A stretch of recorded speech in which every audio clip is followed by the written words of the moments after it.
and the international community and UN representative to see our Rohingya community and find out of our issues. Distinguished delegate, colleague, and champion of human rights. Today, 27 September 2025, I speak not only in advocacy but in solidarity with some of the most silenced voices in the world, Rohingya women.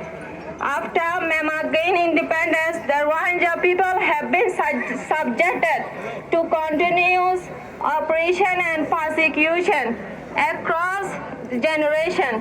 Furthermore, they have been stripped of their citizenship. The Burma carried out various forms of repression against the Rohingya or without any sense of compassion or ethnic solidarity. Moreover, many Rohingya women were subjected to widespread sexual violence. In 2017, the Myanmar military government committed what has been described as ethnic cleansing, forcing over 700,000 Rohingya people to flee to Bangladesh. These women are not only victims of war, they are survivors of rape, used as a weapon of conflict, of forced displacement, and of generation of systemic erasure. Since the 2021 military coup and similar atrocities were committed against the 2024 genocide, the suffering of Rohingya women has deepened under the brutal rule of the Myanmar junta and more recently under the expanding control of the Arkan army in Rakhine State.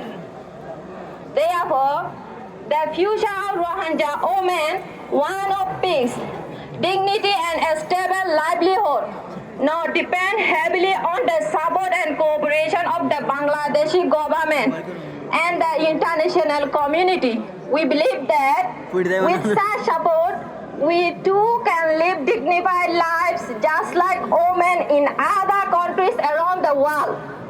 We Rohingya women hope for a peaceful Arkan, where they can live without fear, while without permit, speak without punishment, and raise our children with dignity.